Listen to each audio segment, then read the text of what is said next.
Yeah. Doing real good. Yeah, how was that victory parade yesterday in downtown L.A.? Don't do that. You know what? I kept waiting for the video in the afternoon of Shannon Sharp driving the lead convertible with AD and LeBron sitting up on top of the back seat. No, when I was out in the bubble, and me and Book Really? had us some red wine after what he did. Really? Bucket's Booker. He doesn't drink? Oh, yeah, he do. No, We celebrate. He's clean. We celebrated. No, really? Oh, boy. How about we talk about what Book did, what the Clippers did not do? Because yesterday, Lou Williams made his return for the Clippers, but it didn't end with the result that Kawhi had hoped for. Devin Booker dropped 35 points and knocked down the game-winning fadeaway jumper over Kawhi and Paul George at the buzzer to give the Suns a 117-115 win. The Clippers now drop to 1-2 since the season has resumed. So, Shannon, how bad of a loss is this for the Clippers? Look, it's a bad loss. It's not a very good look considering, Skip, it's been a bad week for Paul George and Kawhi. On the last possession, they get D'd up by Goat James. And on the last possession, Bucket Booker bust both up. Book them. Book them both. Throw them in the clean. You remember that? You remember Hawaii 5-0? Book 'em, Dano. Skip. Now, everybody keeps telling me the greatest two wing defenders since Pip and Jordan Correct. are those two guys. They are. Now, Correct. I watched earlier this year, I watched Jason Tatum and Marcus Smart almost get into it because they're like, no, I want Kawhi. No, give him to me. Both of them lit him up. You saw that, I saw that. Skip Bayless. Kawhi Leonard is not the same defender he once was. His lateral movement, his side to side, his quickness is not what it used to be. And if anybody says it is, they're fooling themselves. They're holding on to things of the past. Tom Brady, Kawhi Leonard, just not what they used to We're be. going to talk about Tom Brady a little later. Right now, this is all about Kawhi. Yep. Oh, all about Kawhi is or isn't. Shannon Sharp says Brady and Kawhi, ancient history. Skip. All I'm saying is this. It's a loss. It's a regular season loss. Unlike the Lakers, when they lose, the sky's falling. I told you I had my concerns. AD is not the guy. But the moments the Clippers lose, it's a regular season game. All I'm saying is keep that same energy. Skip, stop this notion that the Clippers are unbeatable. That's all I'm saying. It is a loss. And you people expect, I didn't expect. Now, maybe some people did expect some team to go 8-0 in the bubble. I never expected that. But this notion that the Clippers are unbeatable is a fallacy. You know that, and I know that, but I've never seen in all my years. I'm 52, and I go back. I remember. I'm trying to think. I go back to the Supersonics. I remember the Supersonics beating the Bullets, and the Bullets returned the favor. So that's how far I go back with NBA Finals. I've never ever seen two superstars on a team and everybody hyping up the two bench players, Trez and Sweet Lou. I've never seen that. So now, in other words, what Skip Bayless and a lot of people are telling me, Kawhi Leonard needs Lou Williams and Trez Harrell to save his legacy. Because that's what you do every time for LeBron. Ray Allen hits a shot, he saved his legacy. Although LeBron was 25, 11, and 7 through that playoffs, through the finals, and the last 4 games, he was 32, 10, and 7. But no. Ray Allen saved him. Skip, stop this. The Clippers lost. Booker is for real. He's gotten 70, he's gotten 50, so he can flat out score the basketball. And once Skip, you remember, I think it was maybe last year or 2 years ago, he was in a pickup game. And to keep him from hitting the game winner, they double and triple teamed him in a pickup game. And he's like, man, what's going on here? He's like, we're trying to win the game. So they tripled, so we know what he represents on the offensive end. He's as good as we have in the league. He's coming.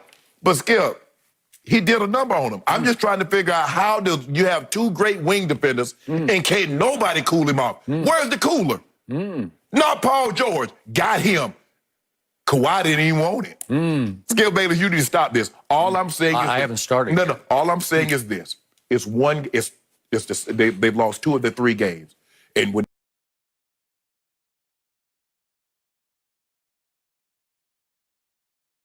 they shot the ball lights out, everybody, see, that's what I'm talking about. But Skip, stop this notion that the Clippers are unbeatable. That's all I'm saying. It's a loss. It's a regular season loss. Only the Lakers lose the championship every time they lose a game.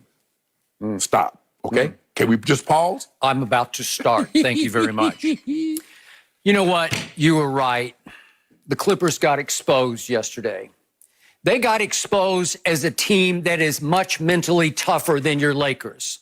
They got exposed as a team that fought back when most teams would have said no mas, like your Lakers did on Saturday against Toronto. They finally ran into a team, a defending champion team, minus Kawhi Leonard, but a team that is mentally tough and that got after them on defense. And what did your Lakers do on Saturday evening against the Toronto Raptors? Same thing Clippers did. 10:23 left in the game. From that point forward, after LeBron hit a three-point shot, they got outscored by 19 points down the stretch, and they said, no mas, we give up. You can have this. You are mentally tougher. You want it a lot more than we do. And yesterday, the Clippers showed you they will not quit. Even in a game they should have just said, okay, that's enough of. And I'm going to remind everybody that the Phoenix Suns, you said nobody's going to go 8-0 in the bubble. I don't know how, but they're the only 3-0 team right now in the bubble, right? They got to 3-0. Right. So I'm saying, wait a second. They beat Washington and they beat the Mavericks. I don't know. They beat the Mavericks. That was a very impressive. I mean, and then they beat the Clippers, and they beat the hell out of the Clippers in the first half, because I will give you this. The Clippers took the first half off because the Clippers were coming off a game against the Pelicans in which they hit a franchise record 25 three-pointers. They made 53% of their threes against on that day, the lowly Pelicans, who trailed by 42 late in the third quarter. That's how that game got so far out of hand. So yesterday, I was not surprised that against a young, tough-minded, up-and-coming Suns team, that the Clippers said, let's take our foot off the gas just for one afternoon. It's a little earlier in the day. Let's just cruise through this one because we got some bigger games coming up against Dallas and Portland. Let's not spend ourselves on this game. The Phoenix Suns, coached by Monty Williams, who's a fine man and a fine basketball coach, and just what this team needs, are loaded with young talent that is starting to come of age right before your very eyes. One of their best young talents is not even there. Kelly Oubre. That is true. He's not even there. I love him, but I love all the rest of them too. And I'm not saying that Devin Booker is Steph, because he's not. And I'm not saying he's Clay, because he's not. But all he does is take and make big shots. He's got huge clutch gene. He's got big guts. And if you stay close, if they hang in and they get him the basketball with 5 seconds left, you better watch out, because he is going to find a way to take and make that shot. And he's done it to a lot of other teams other than Kawhi and Paul George yesterday. So what happened? First half, they take it off. They trail by 13 at one point. And then at halftime, they said, okay, that's enough. Here we come. And guess who led them? My man Kawhi Leonard said in the second half, here I come. He makes 7 of 11 shots. He scores 17 points. And with 30 seconds left in that game, he makes 2 clutch free throws that LeBron couldn't have even sniffed at that point. LeBron would have gagged one of those free throws. You know it, and I know it. If we could see what happened, he makes the 2 free throws. Boom, boom. And then what happens as we go to the other end? Help me out here. Kawhi makes the second one. Swish. And here we go to the other end. And guess what happens? The Phoenix Suns finally miss. They've been making everything all day. And Ricky Rubio gets stuck because they just get suffocated. And he takes what I thought was a pretty poor shot. Here we go. And guess who's going to get the rebound ultimately? Here's Rubio. He has to jack one up here, and it's no good. And Big Zoo gets the rebound and throws it right to Mikal Bridges. What are you doing? It's Big Zoo. He had 18 and 12 in this game. He was pretty dominant. Big Zoo, you loved him when he was a Laker. Yes. And he turns right around with the rebound and a chance for them to go win the basketball game, and throws it right to Bridges. He was trying to get the ball in the outlet.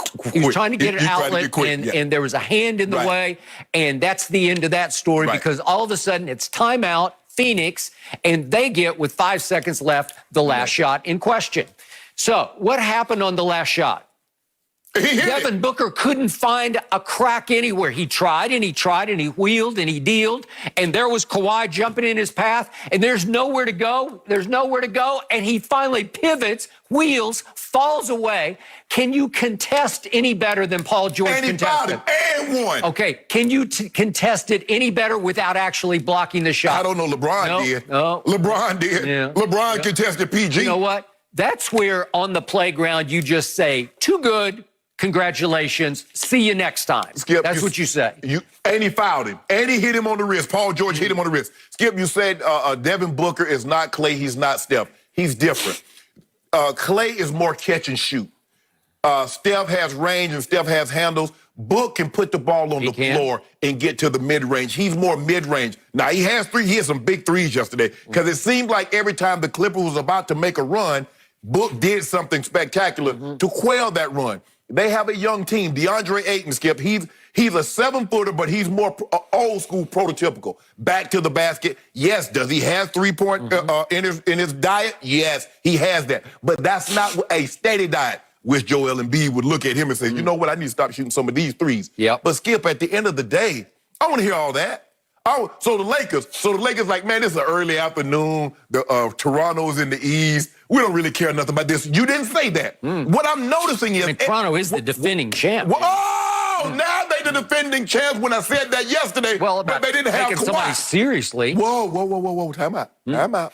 When I said that Monday, you said you didn't want to hear that because they didn't have Kawhi. Well, they don't. They're not as good as they were last year. Don't try to sell them as better than last year. The only reason the Phoenix Suns are there, Adam Silver invited them the 12th seed because he said, y'all need some extra conditioning for next year. So let's not pretend they're 3-0, and they're going to make life miserable for a bunch of teams, for 5 more teams. For